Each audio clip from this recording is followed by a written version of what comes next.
और मैं आपको एक और रिक्वेस्ट करता हूं, don't believe in the commitments of man, it's always fail. Trust me, इंसान पर इतना जल्दी भरोसा न करें, आप धोखे खाएंगे। मैंने कुछ अनुभव किया है, मैं इसलिए आपको बता रहा हूं। कभी भी इंसान को परमेश्वर की जगह मत दो। आजकल सबसे बड़ा प्रॉब्लम यही है, हम बहुत जल्दी किसके करीब चले जाते हैं, थोड़ा सा प्यार मिलता है और फिर जब हर्टिंग्स मिलती हैं, कभी भी याद रखिएगा 70 लोगों का ग्रुप था, उन 70 में 11 का ग्रुप था, उस 11 में 3 का ग्रुप था। Do you no?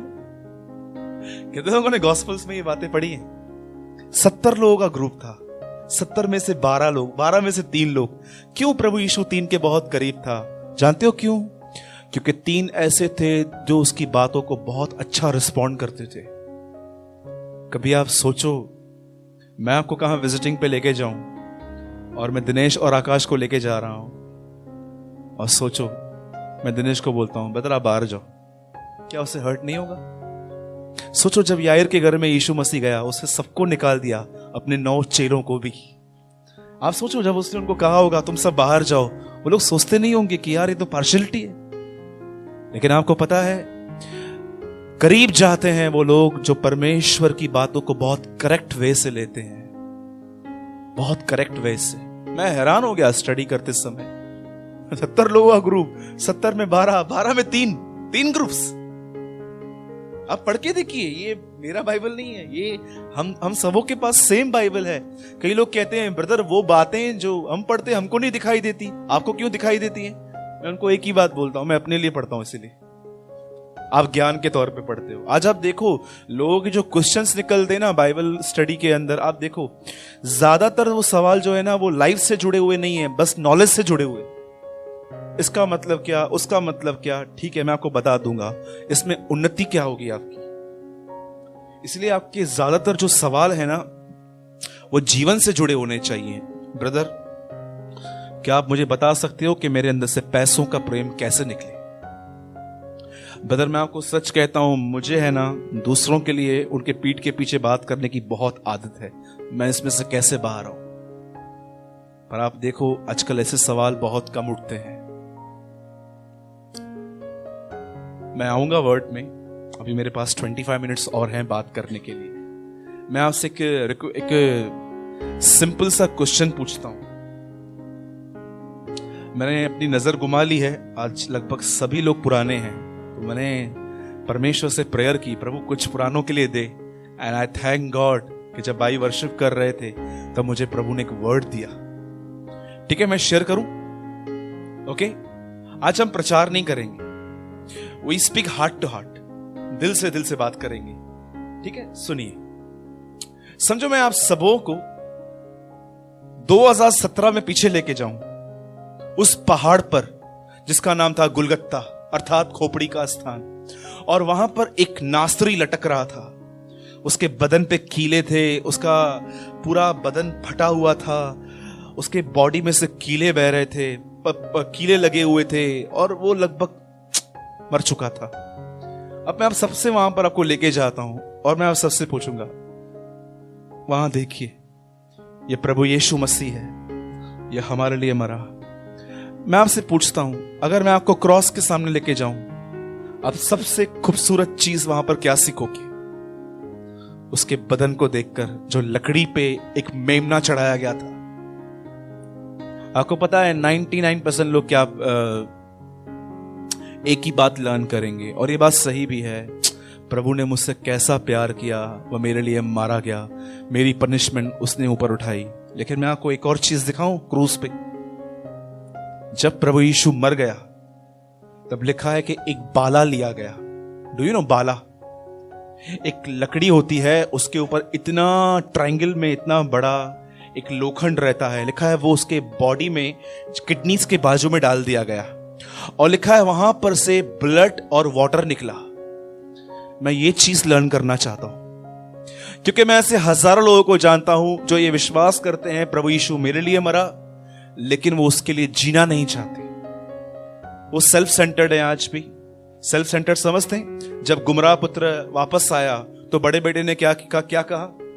मैं इतने साल से आपके साथ हूं, आपने मेरे लिए कुछ किया है? बाप के घर में रह के भी अपने लिए जी रहा था। डू यू नो, इसे कहते हैं सेल्फ सेंटर्ड लाइफ। आपको पता है जब यीशु वहां मर रहा था तो उसके बदन में से ब्लड और वाटर आया है। इसका अर्थ क्या है? आपको क्या लगता है कि यीशु की जो यीशु के साथ हुआ वो एक्सीडेंट था? एवरीथिंग प्री प्लान थी, एवरीथिंग। जब वो जन्मा, यशायाह नबी का यह वचन पूरा हुआ, एक कुंवारी गर्भवती होगी। जब वो बड़ा हुआ और उसको यूसुफ लेके भागा नासरत में, तब यह वचन पूरा हुआ कि वो नासरी कहलाएगा। जब वो वापस आके रहने लगा, लिखा है तब यह वचन पूरा हुआ कि वो गलील में रहेगा। जब वो वापस आया, आपको पता है, आप एवरीथिंग यीशु के लिए पढ़ के देखो, उसके जीवन के साथ कैसे पुराना नियम पूरा होता जा रहा था। और जब उसे लास्ट में कहा पूरा हुआ, और जैसे वो मरा, लिखा है एक आदमी चेक करने के लिए आया कि ये मरा है कि जी उठा है, क्या कर रहा है ये अनकॉन्शियस है, बेहोश हुआ है कि मर चुका है। लिखा है उन्होंने उसके बॉडी में बाला डाल दिया, और लिखा है वहां से ब्लड और वाटर आया। क्या आपको पता है ये क्यों निकला? इसका सिंबल क्या है? Bible is a book of symbols.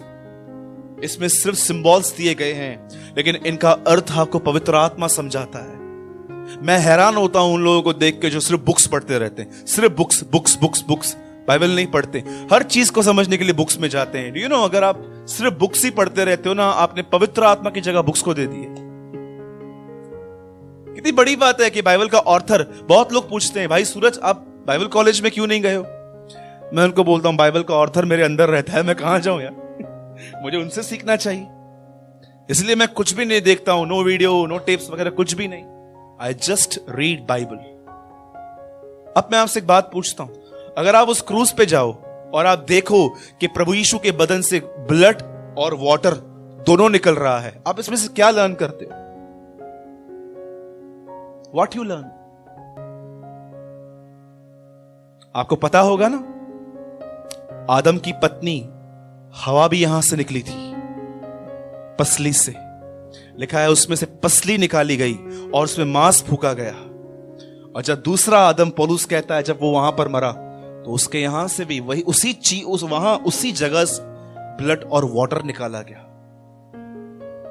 क्या आपको पता है, जैसे उसके अंदर से हड्डी निकाल के उसमें मांस भरा गया कि ये तेरी पत्नी है, ऐसे ले, जब ब्लड और वाटर निकला तो ये सिर्फ चर्च के लिए निकला, क्योंकि कलीसिया उसकी बीवी है, पत्नी है, दुल्हन है।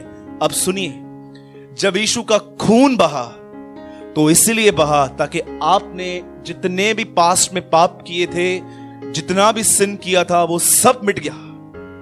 और जानते हो वाटर किसको दर्शाया जाता है? क्या कहा प्रभु ने सामरी स्त्री से? मैं तुझे वो जल दूंगा जिसे पी के तू कभी प्यासी न होगी। वो पवित्र आत्मा था। आपको पता है यीशु की डेथ क्यों हुई? ताकि आपका पास्ट माफ हो और आगे को फ्यूचर के लिए आपको पवित्र आत्मा मिल सके। That is why he die. लेकिन आज मैं आपको सच कहता हूं, आज सब मूसा के सुसमाचार के पीछे भागते हैं। एवरीवन, बड़ा घर चाहिए, गाड़ियां चाहिए, पैसा चाहिए, चर्च में पोजीशन चाहिए। Nobody respond the gospel of Jesus। दीन बनना है, नम्र बनना है, शोकित बनना है, शुद्ध बनना है। बहुत सारे लोग नई वाचा में बपतिस्मा लेके पुरानी वाचा की तरफ देखते रहते हैं। यू नो, अब सब लोग कह सकते हैं नहीं नहीं ब्रदर, मैं तो ऐसा ही नहीं हूं। जब आपकी इनकम लेवल थोड़ी ड्रॉप होगी ना, देखो आपके अंदर में क्या होता है। देन ओनली यू नो कि क्या मैं किस गॉस्पल को रिस्पॉन्ड करता हूं। बहुत सारे लोग गवाही देते हैं, मैं को प्रभु ने प्रेम से, पैसों के प्रेम से छुड़ाया है।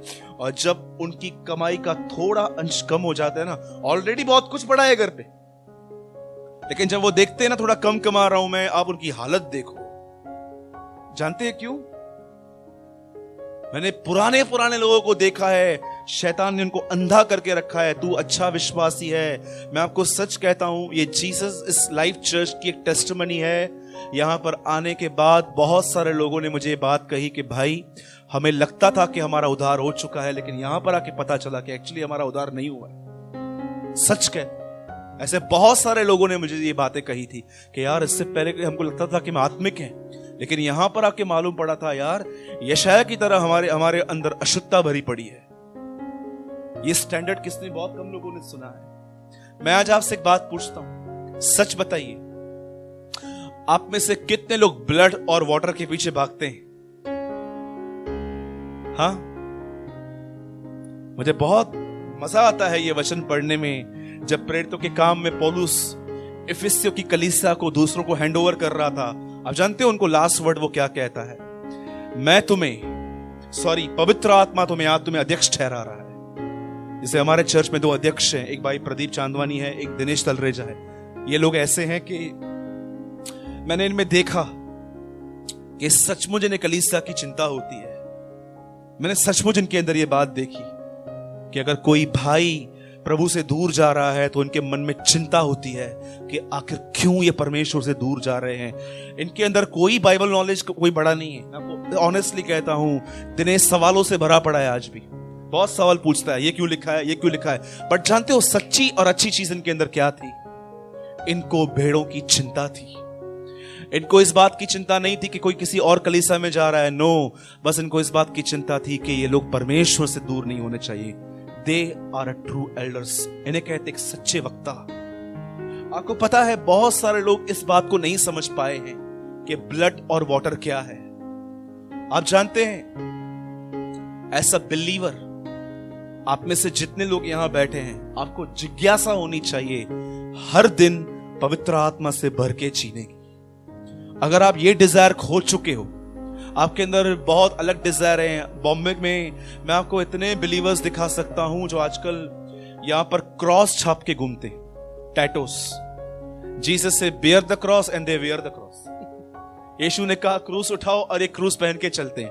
मैं आपको इतनी बहनें दिखाऊं जो प्रभु में आने के बाद भी इतने गंदे कपड़े पहनते हैं कि पता नहीं कितने जवान उनको देख के पाप में गिर जाते हैं। मैं आपको ऐसे प्रचारक दिखा सकता हूं जिन्होंने भक्ति को कमाई का साधन बनाया है। वो never preach the life of Jesus, but they only preach give me money. पैसा दो ताकि बहुत कुछ करवाना है, रेनोवेट करना है। मैं आपको सच कहता हूं, चेलों ने, आपको पता है जब वो प्रभु से नहीं मिले थे तो उनकी इनकम लेवल बहुत ज्यादा थी। लेकिन जानते हो, यीशु से मिलने के बाद उनकी इनकम लेवल 80% ड्रॉप हो गई। 80%। लेकिन आज प्रॉब्लम है, आज का प्रचारक जो है ना, प्रभु में आने से पहले उसके पास कुछ भी नहीं था, लेकिन प्रभु में आने के बाद हम एक एक्टिवा गाड़ी नहीं भी ले पाए नहीं। वो कभी कभी बोलता है बेटा गाड़ी लो ना, नया पूरा खराब हो गया। हम लोग एक एक्टिवा भी नहीं ले पाए अभी तक। क्यों? याद रखिए, जहां पर भी एक सच्चा प्रचार होगा, उसका साइन जानते हैं क्या रहता है? आपको वहां हमेशा लोग कम मिलेंगे, हमेशा कम। आप देखो 10 लाख लोगों के पीछे प्रचार हुआ, कितने लोग आए उसके पीछे? 12। उसमें से भी एक ढोंगी था, उसमें से भी एक पाखंडी था। क्योंकि जानते हो, आजकल मैं आपको आज जो वर्ड शेयर करना चाहता हूं ना, अगर आपने उसको समझा, अगर आपने उसको होल्ड किया आज के बाद कि ब्रदर हाँ, कड़वा तो कड़वा, लेकिन ये चाहिए मुझे, मैं आपको सच कहता हूं, लाइफ को न्यू डायरेक्शन मिलेगी। और मैं आपको सच कहता हूं, जब यीशु मसीह बादलों पर आएगा, मैं आपको सच कहता हूं, वो आपकी तरफ क्रोध से नहीं, लेकिन वो आपकी तरफ बहुत रिस्पेक्ट से दिखेगा। Trust me. ठीक है, अब स्टार्ट करें। वी हैव 15 मिनट्स, हमारे पास 15 मिनट हैं। तो याद रखिए, प्रभु यीशु की मौत सिर्फ इसलिए नहीं हुई है कि खाली हमारे पाप क्षमा हो, हाँ इसलिए भी हुई है, लेकिन सेकंड रीजन था कि आप सब पवित्र आत्मा से भर के जी सको। और आप जानते हैं ना, पवित्र आत्मा से भरा हुआ जीवन कैसे रहता है? कैसे होते हैं पवित्र आत्मा से भरे हुए लोग? सब यहां देखिए, बोलिए, वो लोग जो आत्मा से भरे हुए रहते हैं वो नम्र लोग होते हैं। कैसे लोग होते हैं वो? नम्र लोग। उनकी बेइज्जती भी कर लोगे ना कुछ नहीं बोलेंगे वो आपके लिए सुनेंगे ना कि आप उनके लिए कुछ बोलते रहते हो, वो आपसे रिवेंज नहीं लेंगे। आप उनके सामने बहुत सारा पैसा भी रखो ना, वो कहेगा मुझे कमाई है, आप लेके जाओ। That is a mark of spirit field life. वो नम्र लोग होते हैं। आज आप किसी से भी पूछो कैसे हो ब्रदर, बस तू बैठो साइड में जाके उससे, अब कैसे हो, क्या बताऊं, माँ ने जीना हराम कर दिया है, बाप समझता नहीं है, दोस्तों में तो कोई है ही नहीं, सालों पहले सब धोखा देके चले गए, तू क्यों आया बता। Do you know, complains complains complains complain complain और कुछ भी नहीं है। और जानते हो अगर आप इनको कहोगे ना आप अंधकार में हो, तो जानते क्या कहेंगे, मैं नहीं हूं। जानते हो क्यों? दे हैव नॉलेज, उनके पास ज्ञान है। अगर आप पवित्र आत्मा से भर गए ना, मैं आपको सच कहता हूं, आप अपनी मम्मी से, अपने डैडी से एक रूड वर्ड बात करोगे ना, एक सिंगल रूड वर्ड, आप सो नहीं पाएंगे जब तक आप माफी नहीं मांगेंगे। इसलिए the writer of Hebrews said God is a God of discipline. वो आपको हर चीज डिसिप्लिन में सिखाएगा। इधर रूड वर्ड तो छोड़ो, झगड़े करने के बाद 4-5 दिन लोग बात नहीं करते, तीसरा आदमी कॉम्प्रोमाइज करवाता है, अरे बात करो भाई, क्या कर रहे हो ये सब। और जानते हो प्रॉब्लम क्या है? इनके पास ज्ञान है। याद रखिएगा, फरीसियों के अंदर दो बात बहुत बुरी थी। जानते हो क्या? उनके पास लाइफ नहीं थी, सिर्फ नॉलेज था। और दूसरी बात, वो हमेशा अपने आप को दूसरों से अच्छा समझते थे। उनकी प्रेयर ऐसे होती थी, पिता मैं आपको धन्यवाद देता हूं, आप महान हैं, आप दयालु हैं, मैं 3 बार उपवास करता हूं। अभी मुझे बताइए ये सब प्रेयर में बोलने की जरूरत है? हाँ, एक बार मैं और भाई कहां मिनिस्ट्री करने के लिए गए थे, इनको याद नहीं है शायद, मुझे याद है। एक आदमी प्रेयर कर रहा था, प्रभु मैं आपको महिमा देता हूं, मैं आपको धन्यवाद देता हूं कि आप मुझे इस्तेमाल कर रहे हैं। कल रात को मैंने 1500 लोगों को सुसमाचार सुनाया, मेरी आंखें ही खुल गई। अब प्रभु को नहीं पता है ये सब? भाई प्रभु को तो पता है, अभी भीड़ को भी तो मालूम पड़े मैं गया था। Do you no? इसे कहते हैं फरीसीपन। लेकिन नम्र होते हैं जो लोग पवित्र आत्मा से भरे हुए रहते हैं। आपको पता है एक दिन यीशु को एक आदमी ने क्या कहा? जब यीशु ने दुष्ट आत्मा निकाली, उसे कहा गया दुष्ट आत्माओं का सरदार बालजबूल, इंग्लिश में बहुत बेस्ट लिखा है प्रिंस ऑफ डेविल। और लोग हाल में क्या बोलते हैं, ये सेटिंग करके आता है। जानते हो क्या? ये जब पहाड़ पे जाता है ना, तो शैतान से मिलता है और शैतान को बोलता है मैं जा रहा हूं दुष्ट आत्मा निकालने के लिए, प्लीज मेरी हेल्प करना। बोलते हैं ये दुष्ट आत्माओं की सहायता से दुष्ट आत्मा निकालता है। आप सोचो यीशु ने क्या रिस्पॉन्ड किया? अरे बहुत सारी बातें रिकॉर्ड नहीं है, पढ़ो आराम से बाइबल, प्रभु बताएगा। यीशु मसीह के मरने के बाद 30 साल के बाद संत पतरस लिखता है वह गाली के बदले गाली नहीं देता था। मतलब पतरस ने अपनी आंखों से देखा था कि कैसे लोग उसे गालियां देते थे और वो एक मरे हुए आदमी की तरह वहां से निकल जाता था। आज आपको कोई गाली दे, आप चुप करोगे? आप सोचो, मैं हमेशा एक एग्जांपल देता हूं, सुनिए, ध्यान दीजिए इस बात पे, उसके बाद हम एक वर्ड शेयर करेंगे। समझिए, एक एग्जांपल देता हूं। एक घर है आपके बाजू में, हमेशा उस घर से लड़ाई झगड़े चिल्लम चिल्ली की आवाजें आती रहती हैं और आप पूरा मोहल्ला जानता है ये दंपति हमेशा लड़ते और झगड़ते रहते हैं।